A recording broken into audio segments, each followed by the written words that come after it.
Great. Hi, I am Claire Peters. I run Wild by Nurture, which is a 501c3 nonprofit wildlife rescue, rehabilitation, and release center. Um, I work with most mammals, but I specialize in opossums. Um, and I also have a sanctuary for non releasable wildlife. Sorry. Hold on oh, too far. You have to click on the Okay. background there.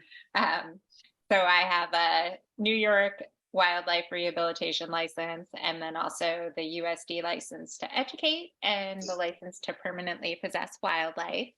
Um, I currently run this rescue out of my home, although I hope to at some point open a center. Um, and wildlife rehabilitation, for all of us wildlife rehabilitators, there is currently no government funding. So we run solely on donations and volunteers, and it's a 7 day a week on call job. My phone is always ringing. And always kind of handling calls about wildlife, going out on rescues. Um, the vast majority of animals that come into my care only need my help due to human activity. Uh, it's really heartbreaking to see how much these animals suffer because of us humans. The ultimate goal in my wildlife rehabilitation is to always rehabilitate and then release them back to the wild. But I do have the special licenses that allow me to provide permanent sanctuary to the animals who are too injured to be released back to the wild. I currently have 10 non releasable opossums and 2 non releasable groundhogs that live in our home with us. Um, the busiest time of year for wildlife rehabilitation tends to be during baby season, which it varies, but it's very cyclical. It's something like April through October every year. I do work with injured and sick adults, but the vast majority of animals that I care for are orphan babies. So that's why baby season is the insanely busy time of wildlife rehabilitation. For about 6 months of the year, I don't sleep. I set alarms all through the night to feed baby animals. Um, I've worked with over 250 opossums this year alone. Um, and on top of that, lots of squirrels and rabbits and some foxes. And then the winter, like right now, I get a lot of calls because there's a lot of animals that are injured during the cold time. So this past very cold period that we had brought some frostbitten opossums. So ways that you can help not to harm wildlife accidentally is to kind of be responsible in your environment. So squirrel babies tend to be born March, April is when they start. So avoiding gardening, land clearing, building during March through October would be really helpful. It's really sad how many orphans come in just because either their mom was killed by a saw or was scared away or the babies were injured during tree trimming. Um, Also, driving carefully, paying attention to the sides of the roads for animals. Um, Also, if you see an opossum on the side of the road, basically from March through November, there could be babies in her pouch, and those babies could live up to 2 days in a deceased mom's pouch. So, if you can safely stop and check pouches, you could save lives. Um, Also, a lot of people will think that trapping an animal and relocating them is humane, but it's really not. Um, Many animals cannot survive being transferred into a completely new environment where they don't have a den or a home and they don't know how to find food. Plus, animals can be really aggressive and protective of their areas. So, fighting can happen. So, the best way um, is to humanely evict wildlife. So, if they're living in your house, You can look up techniques like playing the music really loud when they're trying to sleep, things like that, to make them want to leave, to make your home seem inhospitable to them. Um, if you see a wild animal who looks too young to be on their own, or if they're approaching you, something is likely wrong. Not always, but you can contain the animal safely and then go to animalhelpnow.org to find your nearest rehabilitator. Um, it's also a myth that wild mothers will reject their babies if they smell humans on them. So even if you do touch them, they can still be reunited with their parents. Wild moms are love their babies and will take them back no matter what. So, um, opossums and groundhogs are two of the animals that reuniting is rarely possible. So, if you see one of these babies that's too young, they just need help. So, contacting a rehabilitator. Also, sometimes humans will intervene when it's not necessary, and so not just taking babies. This happens a lot with bunnies. People will think they need help when they don't because their mom isn't there. So trying to figure out contacting a rehabilitator just to ask questions is helpful. Um, so how to know whether a baby needs help. This is a fawn who did actually need help. Um, so moms will leave their babies in a shady area, um, and they're safe. They come back for them later, but the babies will just lay there, and that's okay. So if you see a fawn on their own, usually they're okay, um, unless they're wandering aimlessly or crying, following you. If they're laying, normally their head will be up when they're laying down, and they'll be kind of sitting up. If you see them just laying down and looking very lethargic, then they might also need help. With squirrels, squirrel moms tend to have many backup nests. So if you see a fallen nest, that doesn't necessarily mean that the babies have nothing to go to. Their mom can still come back for them, and you can just try to keep them warm and give them a chance to come back. And it's always best if they could be raised by their parent. For bunnies, their moms only feed them twice a day. And so finding baby bunnies on their own is completely normal. And don't move them, leave them alone. Sometimes people get worried when the bunnies are in their yard if they have dogs outside. So there are lots of tricks to cover the nest where the bunny mom can get in, or you just cover it while your dogs are out. So you can Google tricks for that. And bunnies are one of the hardest animals to rehabilitate. Their success rate, I think, tends to be 20% survival rate in a rehabilitation setting, which is very low. So they have a very sensitive digestion system. And so they don't do well with formula. They also don't do well when being weaned off of formula and onto foods. So it is always best if a bunny can stay with their mom. I've gotten better over time with bunnies, so I tend to have about a 60% survival rate with them. Um, but, and that's considered really good. um, and so we always try to keep them with their moms whenever possible. So these are a bunch of different baby opossums that have come in to me. There's also a flying squirrel in here. All of these babies have been released back to the wild. They come in very, very tiny, and I typically they stay with me for about 4 months. That's like the average. Here's them as they're getting a little bit older. Um, the sibling groups will stay together, and then they get moved outside once they're a little bit bigger than this, about the size here. Shortly after this size, about a couple weeks later, they're ready to be able to go to pre-release. That's great. So opossums are North America's only marsupial. They're non-placental mammals, so the babies are born at 2 weeks old and they're basically still embryos. And then they make the trek up into their mom's pouch, and that's where they continue to develop.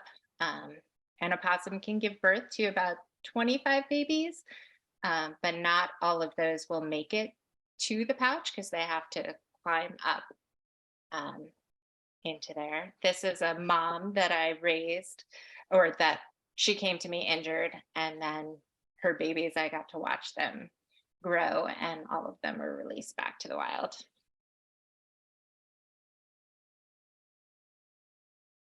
And this is another opossum mom who I had for a long time.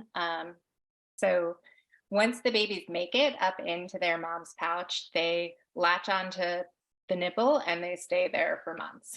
So the moms tend to have 13 nipples in a circle. Um, and it was always believed that only 13 babies could survive since they latch on. But 2 years ago, I got a litter of 15 babies. Um, so they were sharing the nipple, which is actually really cool and something a lot of us rehabilitators had not known before. So it was very cool to see that. Um, so I typically get at least one opossum mom per year, and some years more. And it's great because if the timing works out when their babies are weaned, they make amazing surrogate moms. Um, and so I've had a couple experiences with that. And there's a little link to YouTube on here. GeoBeats did a story about one of the opossum moms that I had, who was a surrogate mom to many babies. And it's very cool to see her story if anyone wanted to. This is one of the moms I had come in, and you can see her little babies moving around in her pouch. They look kind of very alien like.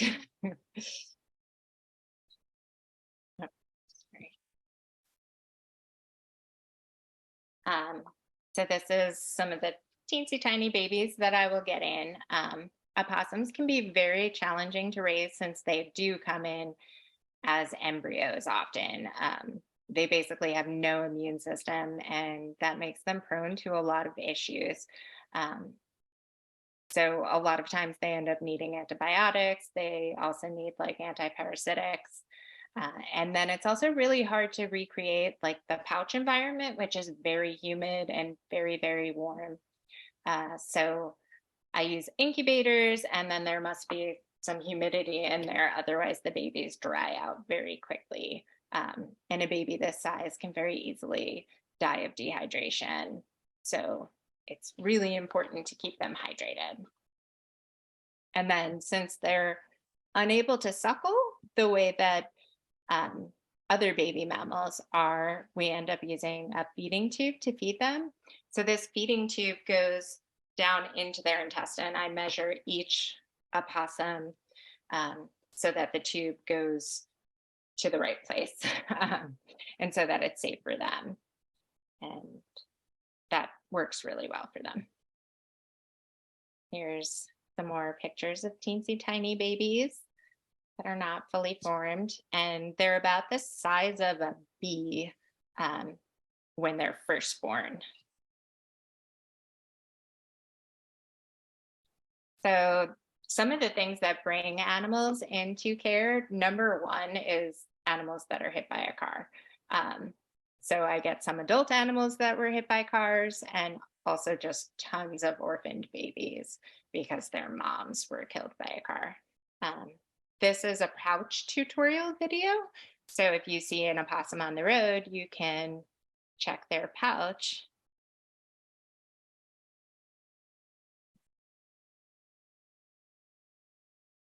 Okay, so here is another pouch tutorial. So it's pretty obvious when there are babies in the pouch, and especially if the mom is no longer with us, her pouch is open a bit more.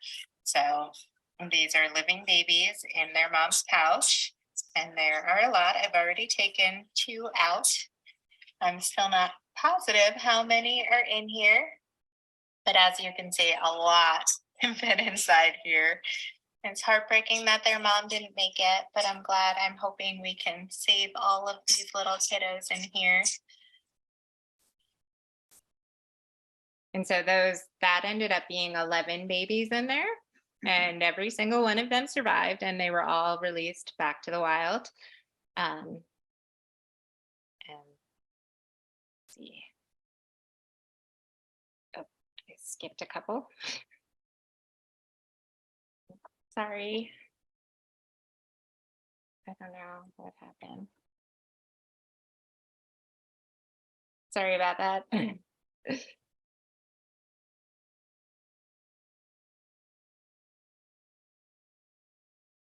Okay.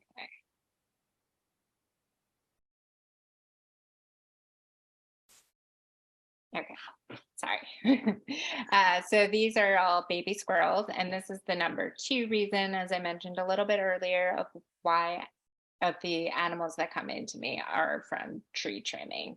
Um, so I see a lot of squirrel babies because of this, and all of these squirrels too were actually, this one was injured and became a ambassador animal, so she was not released to the wild. Um, but the rest were all released to the wild. And then the number 3 cause for animals coming into my care are domestic pet attacks. Um, they tend to do a lot of damage to wildlife. I see often animals that come in from dogs don't make it. Um, However, the one here pictured with me is one of my ambassador animals. He was attacked by a dog in New York City, and he came in as an adult. He had severe brain injury, and he lives with me now. He's actually laying on the floor behind me. He's a very sweet boy, and he actually is fine with my dog, but dogs do a lot of damage, and he would never survive in the wild now. He is permanently blind because of the head trauma. um, and then this other opossum in the other picture, this guy did survive and was released back to the wild. Um, Cats also do a lot of damage. I have 3 opossums right now who are non-releasable, and their spines were permanently injured from cat attacks as babies. And cats also harm wildlife indirectly. So they spread a lot of parasites that our wildlife are not prepared to handle because they're non-native. They have parasites that our wildlife don't have the immune system to fight against. So that kind of damage can really result in, like, I've received a lot of opossums with toxoplasmosis, which is one of the parasites that I think you hear about with pregnant women shouldn't change cat litter because of. Um, so that really affects wildlife. So keeping cats indoors is really important for keeping our wildlife healthy. So one of the biggest issues facing wildlife that a lot of people aren't talking about is lead poisoning. Um, I treat opossums for it all the time. I'm actually currently treating an opossum who came in 2 days ago for lead poisoning. Um, Symptoms can include an unstable gait, stumbling, dull demeanor. They can become blind. The opossum in the video that I'm about to show you is blind from lead poisoning. There are studies that suggest that animals that are hit by a car are often struggling with lead poisoning. Um, a big cause is hunting. So people hunt with lead bullets. A lot of times, animals that they shoot will get away and die elsewhere, and then the scavenger animals eat them and they get lead poisoning. It's decimating eagles right now, all the birds of prey, foxes, coyotes. It's a really big problem. Also, soil and water contamination from construction debris, old tires, cars, things like that. So I'll show you this video.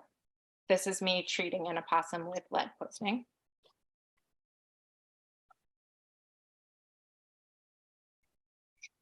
This adorably gentle girl is one of our new arrivals from NYC. She was found in a store, and it turns out she's blind, which means she will not be releasable. But she also has really high levels of lead toxicity. So she's going to need a chelation therapy for that, which is she'll get these injections of calcium EDTA for about 5 days, then take a little break, and then another round. After that, we'll get her levels tested again, and hopefully that will be it. But she might need a third round. So she takes it pretty well. Just looking at.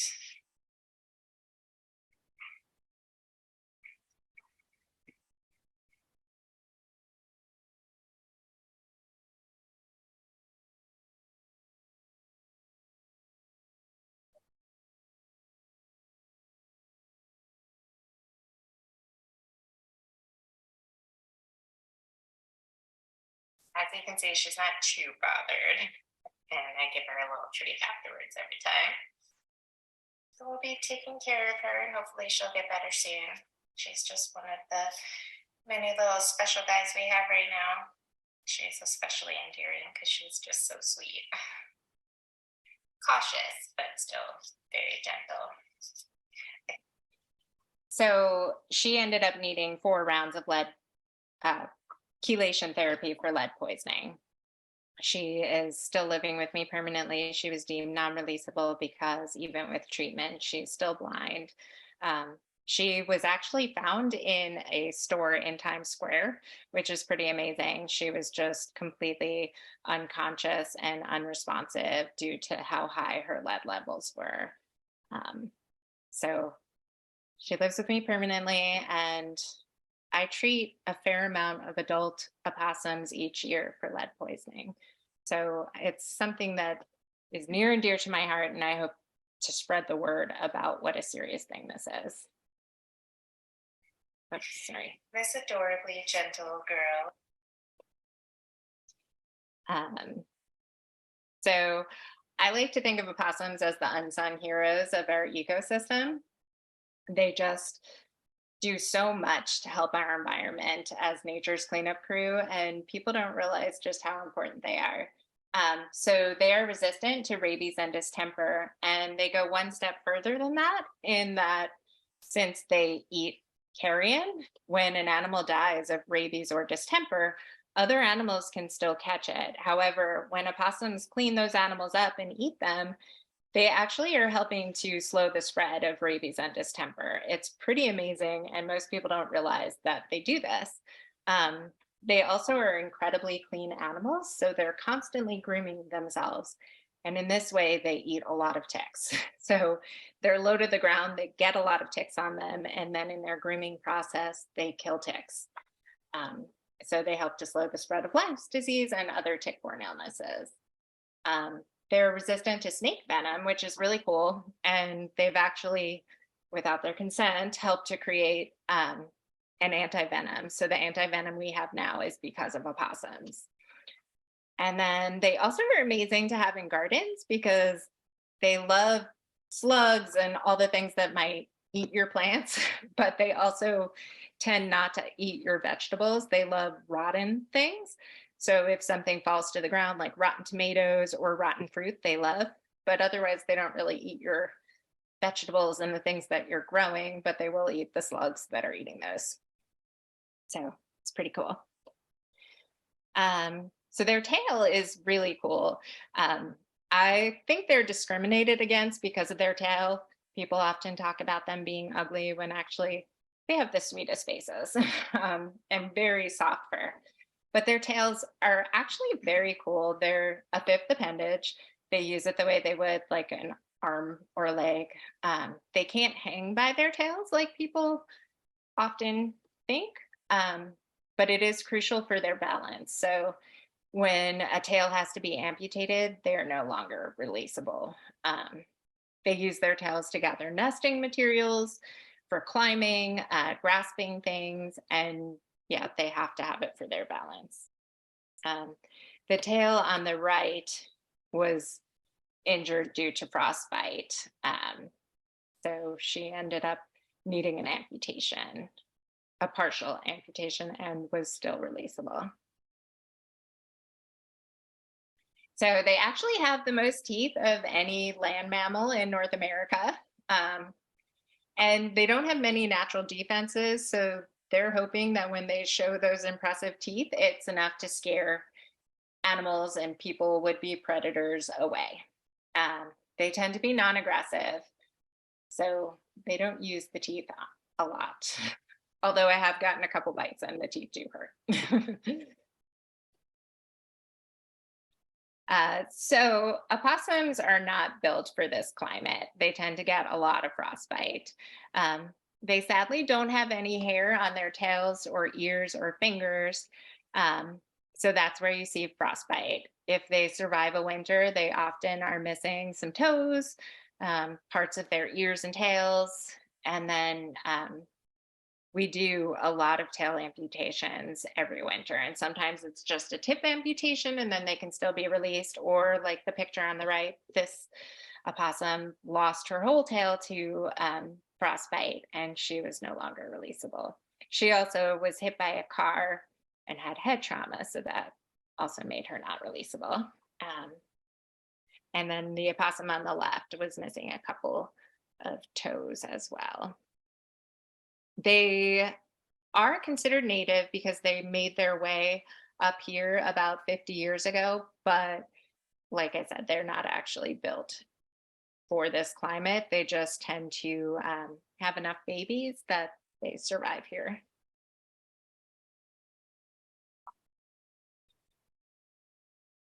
So one of the most important parts of rehabilitation is actually release. You want to make sure that if you are doing everything you can to save these baby animal lives, that you're also setting them up for success when they go back to the wild and supporting that transition. So pre-release closures are really important. Once a baby is old enough, they get moved into a pre-release enclosure, which is outside, and then having the sights and sounds and scents of outside help them to wild up. And then it also offers them a place to be released from, which is really nice. They can come and go from these cages for as long as they need, and have supplemental food provided as they acclimate and figure out how to find their own food. Typically, I find that animals that are released tend to come back to their cages for at least 2 weeks. And then another great thing about having these soft release cages is that when animals are injured, they often will come back to their cages because it's their safe place. So this year alone, I had 10 repeat opossum patients. They came back, injuries that they would have died from in the wild. We were able to fix up, had them rehabilitate for a short time again, and then were released back to the wild. I had one opossum who came back and she was not able to be released to the wild, but she became a non-releasable animal and she lives in our house currently. She ended up having parasites that she had lungworm, and that made her have a permanent heart problem. But so it's great to have these release cages where we can continue to help them long after release. And then it's also really important. We have about 12 different locations right now where we release from. So I want to make sure not to overpopulate any area in order to give them their best chance of survival. And then this video is an example of an opossum who came back. She wasn't injured, but I decided to overwinter her.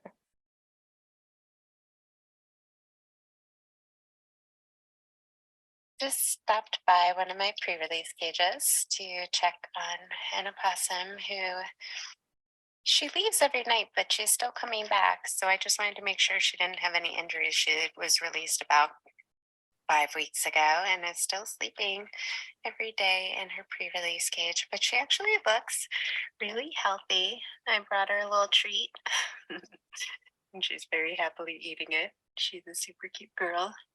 She's got a couple little things on her nose, but otherwise looks really good. I think Yeah, I'm deciding whether I'm gonna bring her back in and overwinter her. She is leaving every night, but the pre-release cage isn't warm enough for winter, and if she's not feeling safe enough to sleep elsewhere, then she probably is gonna freeze. I think you are cute.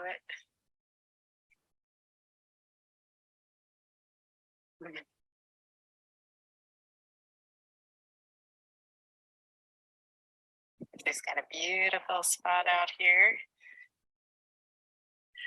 There's a pond back there too. So I did end up deciding to overwinter that opossum because I was worried that she just wasn't developing her wild tendencies enough to build a home yet outside, and the cage wouldn't have kept her warm enough. So she is currently with me with many of my overwintering opossums. Here is one of our non-releasable groundhogs. So one of the things that happens each year as well is baby wildlife are adorable. And when people find them, a lot of times they'll decide they're going to keep them and feed them on their own. And that can cause a lot of issues because they're very hard to feed without the right tools. So this groundhog, the person kept her and fed her, but she aspirated, which means the fluid got into her lungs because they suckle too fast. And if you don't have the right tools to slow it down, that can cause that problem. So when she aspirated, she ended up getting pneumonia. And this was at a really crucial time in her growth. So her teeth ended up misaligning. And groundhog teeth are constantly growing. They need to be able to be aligned so they can cut themselves. And so she can no longer cut her own teeth. And she needs teeth trimming every 3 weeks for the rest of her life. So she couldn't be released back to the wild because she wouldn't have survived. They would have kept growing. And so luckily we caught it, and she's very sweet. And as you can see in the one picture, she gets along with my non-releasable opossum Clover. Oh, and actually, back to the lead poisoning, it can also affect the offspring of wildlife. So in this photo, Clover, there, she actually was born without eyeballs. And likely her mother had lead poisoning, and that's probably why she was born without eyes. So Clover also lives with me permanently.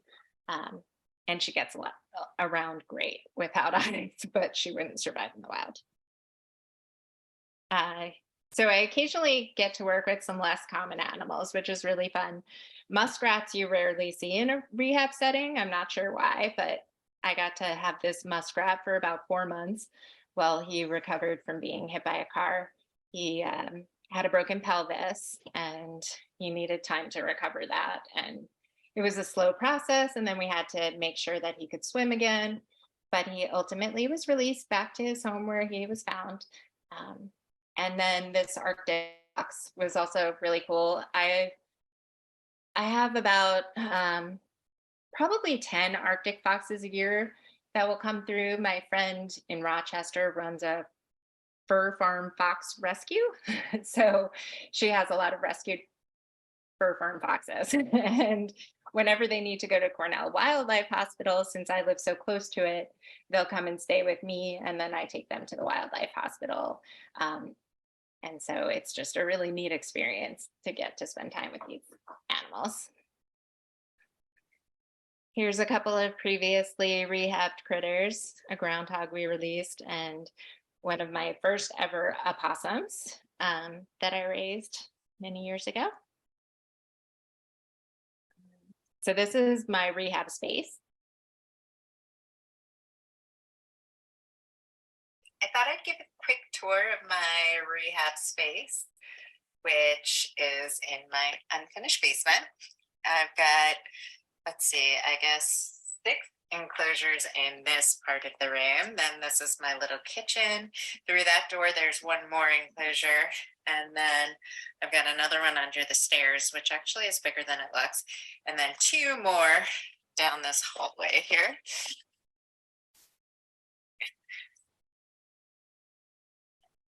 Over there too. And these are all even though it looks really quiet here, all of these are full right now. Every single enclosure has a large amount of animals in them, which are going to be spending the summer. And then normally my nursery is upstairs in my dining room. So that's where I keep all the babies. I have incubators full of babies there. I've moved them downstairs for storage right now. I have one in use for a squirrel who's not feeling so well. But otherwise, I think incubators are done for the season. That all starts up again in April. So yeah, this is the space. My packed full kitchen. And yeah, everyone's sleeping. It's mostly nocturnal animals, so it looks pretty dead in here, but it's actually quite lively late at night. So, and I also have, our house has 5 bedrooms and 5 bathrooms, and every single one of those is full of opossums right now. So, um, running a rescue out of your home means that animals are everywhere. And then there's also the outdoor enclosures, which aren't in use right now, but in the spring, summer, and fall are. I thought I'd give a quick tour of my. Sorry. Yeah. So here's just a couple of videos of just the adorable quirkiness of opossums.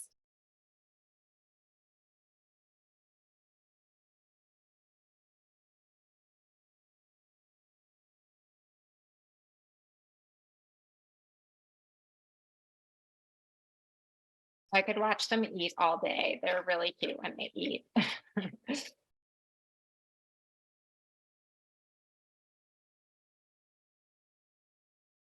And this is a baby opossum grooming herself. This little opossum had head trauma, so she was trying to groom herself, but not able to do it as well. And actually, the little opossum on the right is the same opossum as the one on the left, grown up. So that's Rose. She's a non-releasable opossum. She was hit by a car as a baby and suffered severe head trauma and also a tail injury. So she has half a tail. I keep doing that, sorry.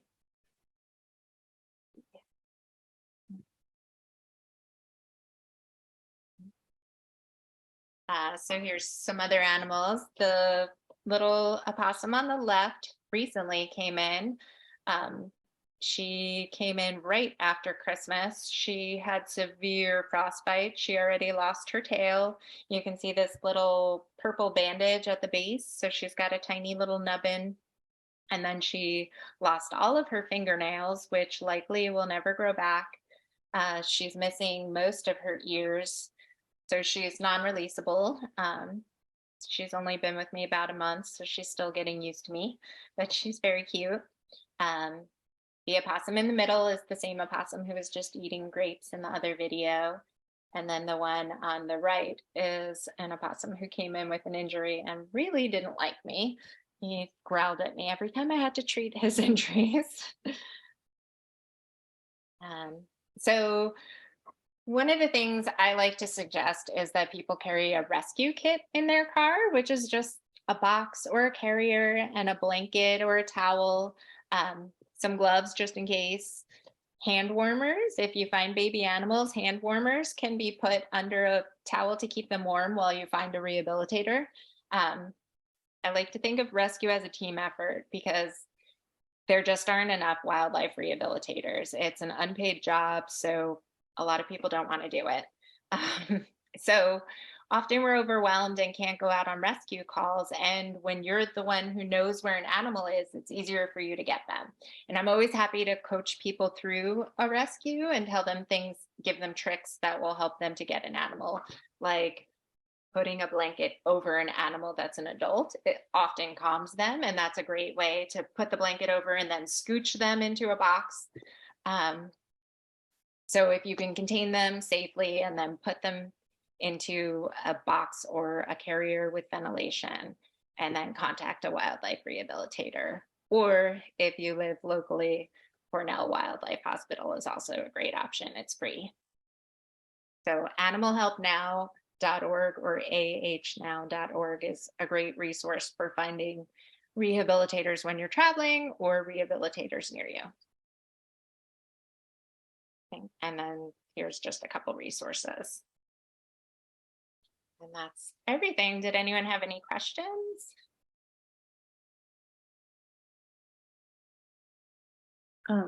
Thank you for the presentation. I had one question. You mentioned that you had a couple animals from New York City. How far generally is your circle of rescuing, I guess? So I do all of New York State.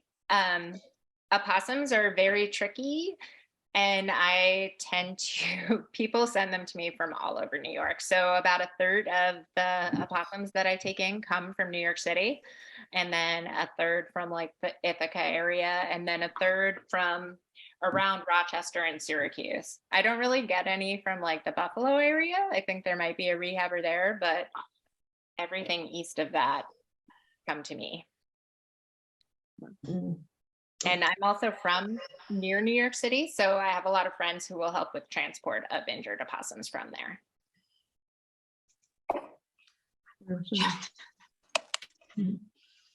I have a question. Great. And I'm sorry if I missed this at the beginning. Are you a vet, or do you have a veterinary background, or how did you learn to do this? I don't, and I'm not a vet. So I'm a wildlife rehabilitator. And when my two youngest children started high school, I started volunteering with a wildlife rehabilitator and training with him. And then after about a year, I started taking a small amount of animals in. I've actually only been doing this for about 5 years. And it has grown so much in the last 3 years. So this year I took in about 350 animals. And this is all in my house. So it grows quickly. I also work with Cornell Wildlife Hospital a lot. And it's really nice because it's a very small hospital, and I work closely with the vets when I'm there, and they have taught me so much. Like they've made me a much better rehabilitator. So that helps a lot. Because when you were talking about, feeding them through a tube, I mean, that I guess they trained you to do that. And Yeah, so actually Cindy Hop, who's one of the vets at Cornell Wildlife Hospital, when I got my first one in who needed tube feeding, I called them and was like, I don't know what to do. And so they taught me how to do it. And my last question is, I know you said that they are resistant to rabies and distemper. I mean, does that mean they cannot be rabid?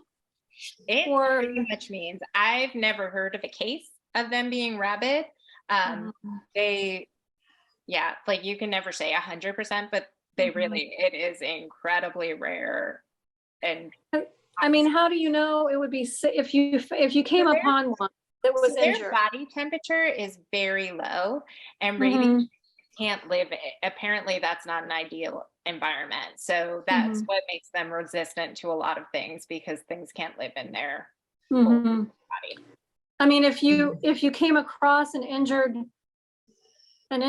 one, how would you know that it was safe to handle them? I mean, how do you know they wouldn't bite you, or, Well, so one of the things is putting a blanket over an animal. Like I suggest to other people to put on gloves and put a blanket over them. That keeps you safe. I work with a lot of injured adult animals, and opossums are the least scary to me. I don't even put on gloves. Like I just pick up opossums. I wouldn't recommend that. I just know how to now. And I do get bit from time to time, but compared to other adult wildlife, they rarely are aggressive. They're one of the easiest adult animals to work with. I'm much more scared of a gray squirrel adult than an opossum. So when you've gotten bitten, what do you do to ensure your safety? Their bites are never that bad. However, like cats, they can tend to have bacteria. So I do tend to get, like a week ago, I got a bone infection. I tend to keep antibiotics on hand because I get bit a lot. And so I know what happens now because I've gotten enough bone infections. So as soon as Oh, I God. feel that, I start taking antibiotics, and then within a few days I feel better. Wow. I think Sabrina was waiting to ask a question. Yeah. Oh, yes. I have a question about, if you see a possum on the side of the road, do you bring the mom possum with the babies inside so they'll stay warm, or do you separate them? So that's up to the comfort level of the person who finds them. It is best to get the babies off of the nipple as soon as possible because the mom's milk can become toxic to them Okay. about 24 hours after she dies.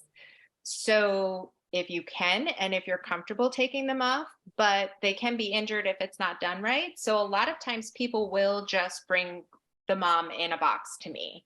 And then I can remove them, or you can find like a video on YouTube showing you how to remove them. It's important to support their head and gently pull them off the nipple.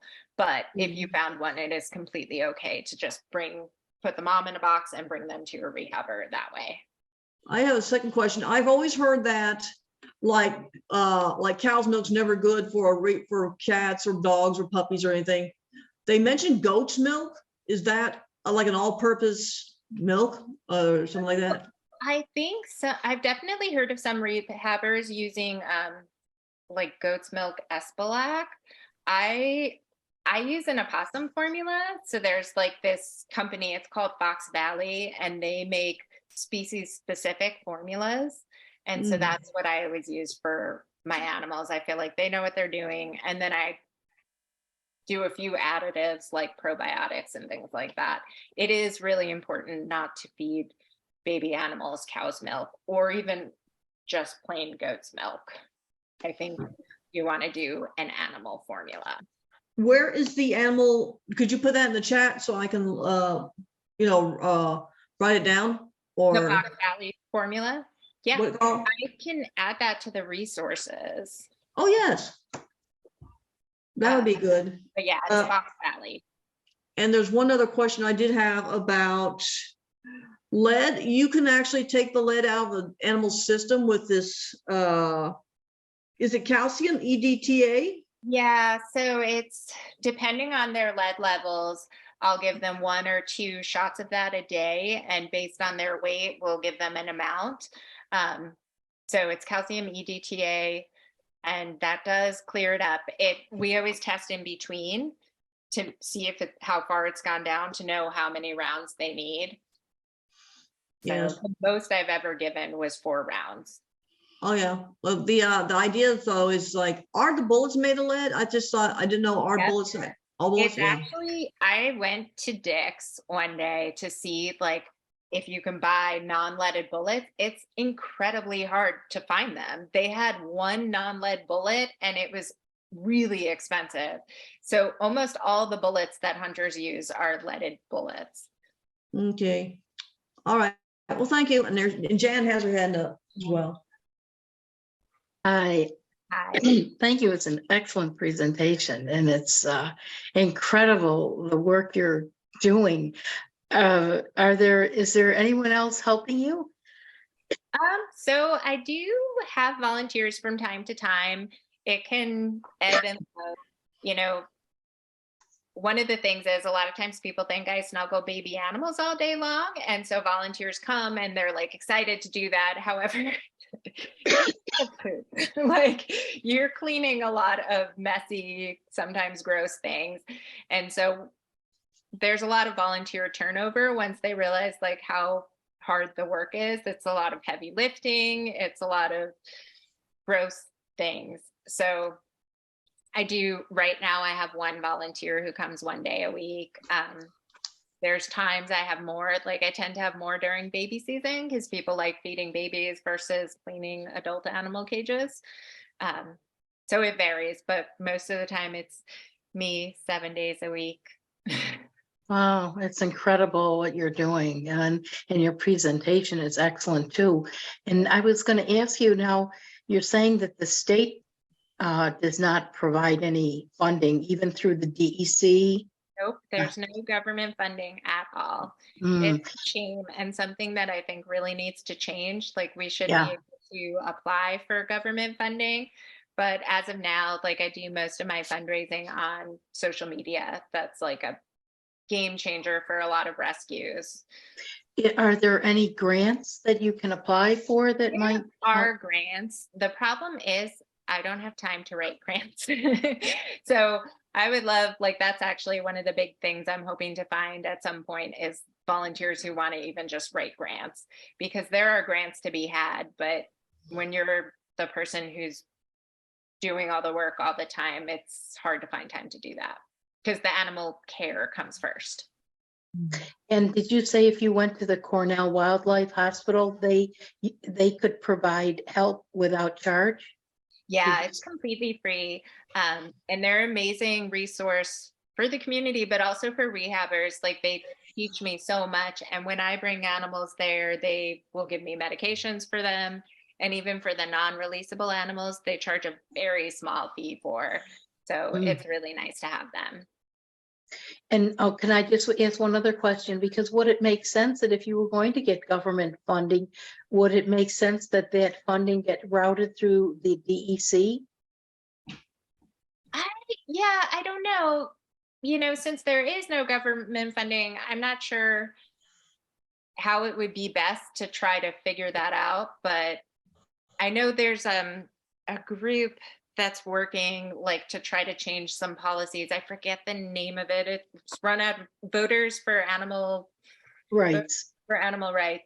Yeah. They are trying to like change some legislation on like government funding for rehabbers. Oh, I that's don't know good if to it's know. going to happen, but I hope so. Right. Oh.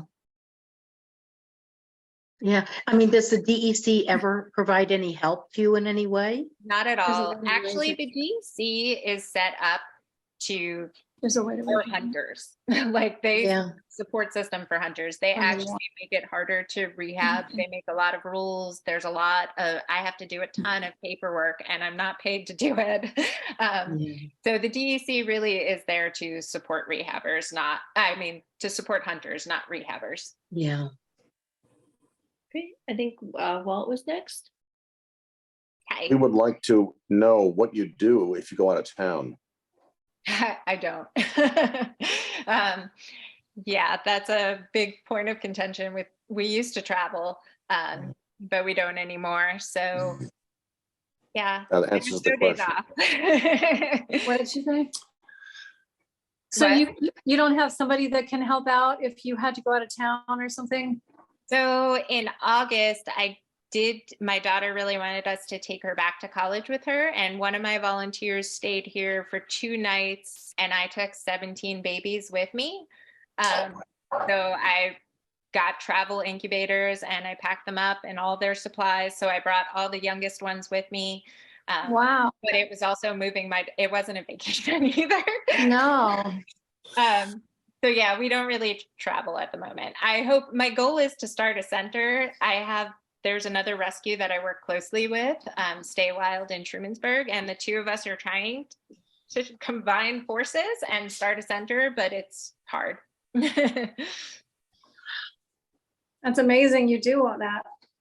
The animals are worth it. I have a question. Do hotels like have a problem with you bringing the incubators into the hotels and all that? Well, so my daughter goes to college near where my husband's family lives. So we actually stayed with his family and they're used to me bringing animals. Okay. You hear snoring, that's my dog, by the way. Oh, okay. Cute. And could I ask another question too? Because how long did it take you to learn your trade, have your training, and then to be able to get licensed? How long a process is it? So the licensing is actually incredibly easy, maybe too easy. You just take a test, and even when I took it, my 2 16-year-olds took it with me and all of us passed it. They didn't study at all. So we all got our license. you're not required to train with someone, but I did, and I would recommend that to anybody. You shouldn't just start taking animals in because you have your license. You should train with someone and learn. Yeah. So training with that rehabber that I was training with first, I learned how to give sub-Q, which is seriously the most important thing. That's the number one thing I use to save lives is subcutaneous fluids. So many babies that come in are dehydrated and animals that come in. So that's one of the best things to learn. If I could have one thing, it would be that. I mean, did you also have like a background in chemistry or biology that? Nope. Yeah, I mean, fortunately, my husband is a biologist. So he does help me, like whenever I have to do medication calculations, I'm not good at math. And so I'll be like, how much do I give? So he will help me with those kinds of things. But yeah, I mean, most of it was learning from the other rehabber a bit. And then just, I've learned so much because just it's trial by fire. And I have the support of Cornell Wildlife Hospital. I can't imagine. I know so many rehabbers who don't have vets who will work with them, and I can't imagine that. I learned so much from them, and that helps to make me be able to save more animals. Any other questions?